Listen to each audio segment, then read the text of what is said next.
ஸ்ரீமத் ராதாரமண கோவிந்த. ஆன்மீக அன்பர்கள் அனைவருக்கும் வணக்கம்.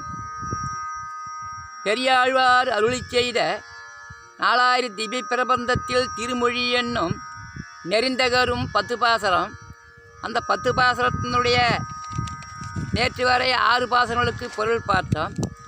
இன்று 7வது பாசரத்தினுடைய பொருள் பார்ப்போம்.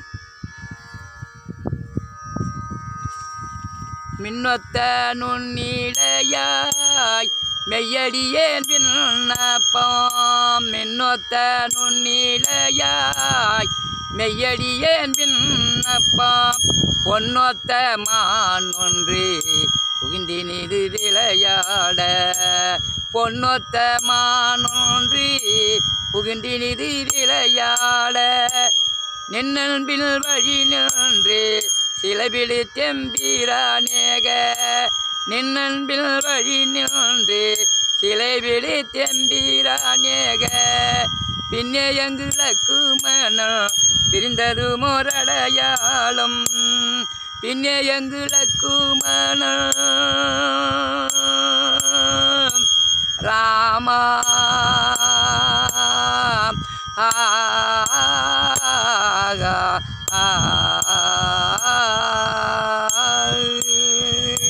பின்னே எங்களுக்கு மனம் பிரிந்தது மோரடையாளம்.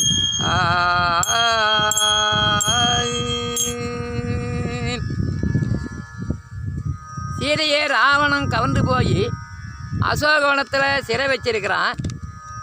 அப்படி அனுமன் தூது போய் ஒவ்வொரு அடையாளமாக சீதை நிலத்தில் தெரிவிக்கிறாரு. ஒவ்வொரு அடையாளத்தையும் அவங்க நம்பலை.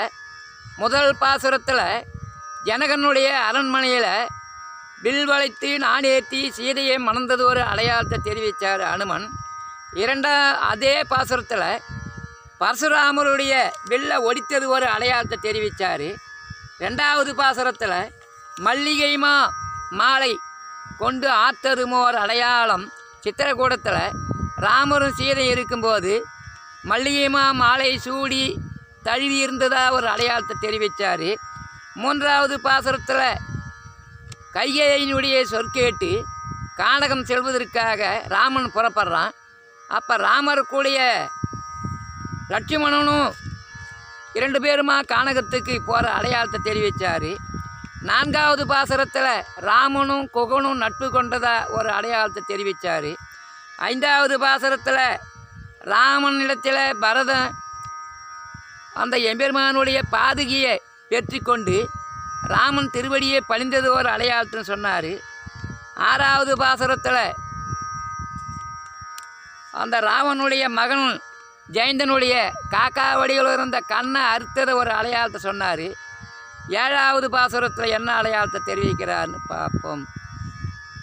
மின்னொத்த நுண்ணிடையாய் மெய்யடியேன் விண்ணப்பம். மின்னொத்த வானத்தில் மின்னல் மின்னி ஒளி வீசும்படியான தேசஸ்வடியே அழகு பொருந்திய சீதாதேவி. மின்னொத்த நுண்ணிடையாய் அந்த இடை புற்றார அல்குல் புனமையிலே போதராயின்னு ஆண்டாள் சொல்லுவாங்க.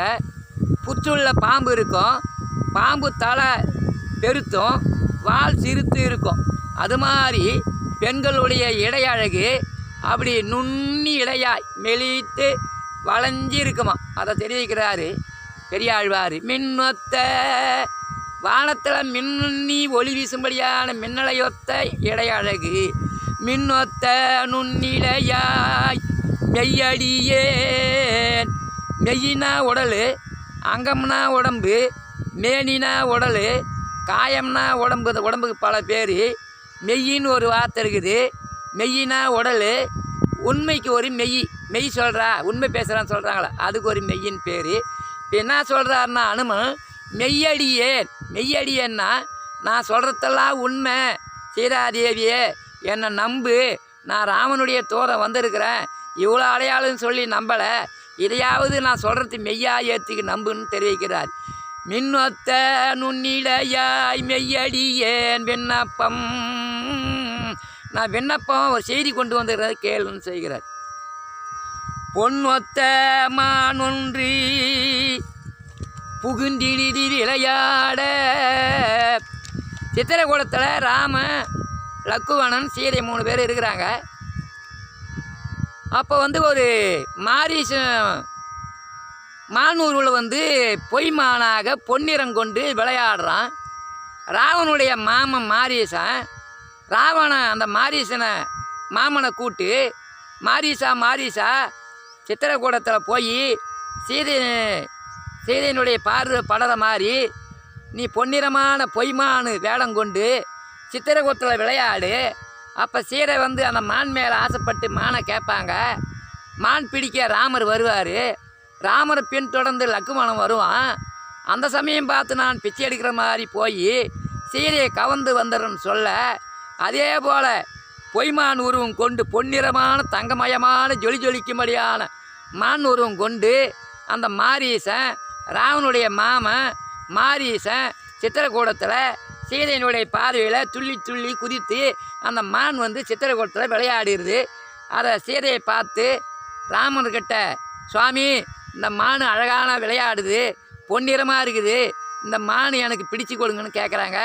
அதெல்லாம் வேணாமா, பொய்மான் அது அந்த மானை நம்பக்கூடாதுன்னு எவ்வளவோ ராமர் சீதை இடத்துல சொல்ல, அதை மறுத்து பேசி எனக்கு அந்த மான் தான் வேணும், நீ பிடிச்சி கொடுத்தே ஆகணும் வற்புறுத்தி தன் கணவரிடத்தில் கேட்க அந்த ராமர் மானை தேடிக்கின்னு போகிறார்.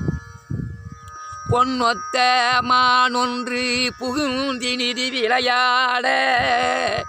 ஓடுறது கிட்ட பிடிக்கிற மாதிரி கிட்ட இருக்கிறது, துள்ளி குதிக்கிறது, மறுபடியும் கிட்ட வர்றது, பிடிக்க போகிற நேரத்தில் துள்ளி ஓடுறது. இப்படியா பாசாங்க காட்டி துள்ளி விளையாடி இந்த மான் ஓட ஆரம்பிக்குது. தன்னுடைய சீதை மனைவி கேட்ட அன்புக்காக நின்னன்பின் வழி நின்று அந்த அன்புக்கு சீதையினுடைய அன்பு கட்டுப்பட்டு சிலை பிடித்து எம்பிரானேக. சிலையனா வில்லு, சிலையனா பெண்ணு, இந்த இடத்துல சிலை எடுத்துக்கின்னு வெள்ளை எடுத்துக்கின்னு அம்பு எடுத்துக்கின்னு சீதை அன்பு கட்டுப்பட்டு ராமன் அந்த மான் பின்னாடிய மான் ஓட ராமன் பின் தொடர்ந்து ஓடி வில்லு எடுத்துக்கின்னு ஓடுறார். பொன்னொத்த மானொன்று புகுந்தினிதி விளையாட நின்னன்பின் வழி நின்று சிலை பிடித்து எம்பிரானேக. இந்த பொய்மான் ஓட நெருந்தூரம் ஓடி கண்ணு கட்டின தூரம் ஓடி அப்போ ராமர் பிடிக்க முடியாத அம்பு போட்டு அந்த மான் மேலே அம்பு பாய்ந்து அந்த மான் கீழே விழுற நேரத்தில் ஒரு சப்தத்தை ஒரு குரல் கொடுக்குது. ராமா அபயம் சீதா அபயம், ராமா அபயம் சீதா அபயம்னு அந்த மான் பொய் குரல் கொடுக்கவே இங்கே இருக்கிற சீதைக்கு அந்த குரல் கேட்டு லக்குவணன் காவலுக்கு வச்சுட்டு போகிறார். தம்பி நீ சீதை பத்திரமா பார்த்துக்க, நான் மானை பிடிச்சிட்டு வர போகிறேன்னு ராமர் போகிறாரு. இங்கே லக்குமணன் சீதையை காவல் இருக்கிறாங்க. இந்த பொய்யான குரல் கேட்குது. அப்போ ராமர் லக்குவணன் சொல்கிறார் சீதை இடத்துல, அம்மா தாயே இது பொய் குரல், அண்ணனுக்கு எந்த ஒரு ஆபத்தும் வராது, எதுவும் கிட்ட நெருங்காது, ஆகையினால இந்த குரலை கேட்டு நான் போகக்கூடாதுன்னு தெரிவிக்கிறார் லக்குமணன். அதெல்லாம் முடியாது, அண்ணனுக்கு ஏதோ ஒரு பேராபத்து வந்துடுத்து, சீதா அபயம் லட்சுமணா அபயம்னு சொன்னால் அப்போ ராமருக்கு ஏதோ ஆபத்து தானே நினைக்க வேண்டி வருது, நீ இந்த க்ஷணம் போய் ஆக வேண்டும்னு சொல்லி வற்புறுத்தவே ஏதோ தகாத வார்த்தையினால் சொல்லன காரணத்தினால அந்த லக்குவனை ஒரு கோடு போட்டுட்டு, அன்னையே தாயே இந்த கோட்டை தாண்டி எக்காரணத்தை கொண்டும் கோட்டை தாண்டி வராதிங்க, நான் அண்ணனை போய் பார்த்துட்டு வரேன்னு சொல்லிட்டு அம்பும் வில்லும் எடுத்துக்கின்னு ராமரை தேடி லக்குவணன் தேடி வரார். அப்படி தேடி வர சமயம் பார்த்து ராவணன் மாறுவேடம் கொண்டு இங்கே வராரு. சீதையை கவர்ந்து பூமியோட பேர்ந்து தூக்கி போகிறதுக்கு இதை சொல்கிறாரு பாசுரத்தில். மாயமான் மாயச்செற்றி மருதிர நடந்து வையும். மாயமாக வந்த மான் பின்னாடி ராமர் போனார்னு திருவிருத்தத்தில் நம்ம ஆழ்வார் தெரிவிக்கிறாரு. சிலை வணக்கி வழிவணக்கு வரை நெடுந்தோல் விராதை கொன்றி வந்தமிழ் மாமுனி கொடுத்த வரிவில் வாங்கி கலைவணக்கி நோக்கரைக்கி மூக்கை நீக்கி கரனோடு தூடனந்தன் உயிரை வாங்கி. குலசேகர பெருமாள் தெரிவிக்கிறார். சிலை வணக்கி சிலையை வளைத்து நானேற்றி வில் அம்பால் தொடுக்கிறார், மானை கொள்றார். சிலை வணக்கி மான் மறிய எய்தான் தன்னை. இந்த பொய்மானா வந்து நின்னன்பின் வழி நின்று சிலை பிடி தெம்பிரானேக லக்குமணன் போய் அண்ணனை தேடி போகிறாரு. அந்த சமயம் பார்த்து இந்த ராவணன் சீதை மண்ணோட பெயர்த்து புஷ்ப விமானத்தில் தூக்கி செல்கின்றான். இதை திருமங்கை ஆழ்வார் தெரிவிக்கிறாரு. திருவள்ளூர் திரியவூர் கிடந்தான் பாசுரத்தில் காசையாடை மூடியோடி காதல் செய்தான் அவனூர் நாசமாக நம்பவல்ல நம்பி நம்பெருமான். காசையாடனா காவிய ஆடை உடுத்து வந்து சீதையை கவர்ந்து போன அந்த பாசுரத்தில் திருமங்கை ஆழ்வார் தெரிவிக்கிறார்.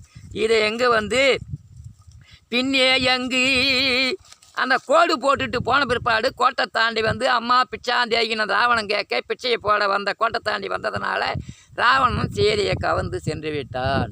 பின்னே எங்கு லக்குமணன் பிரிந்ததுமோர் அடையாளம். இந்த சீதையை கவர்ந்து போன அடையாளத்தை சீதையின் இடத்துல அனுமன் வந்து அசோகவனத்தில் தெரிவிக்கிறார்.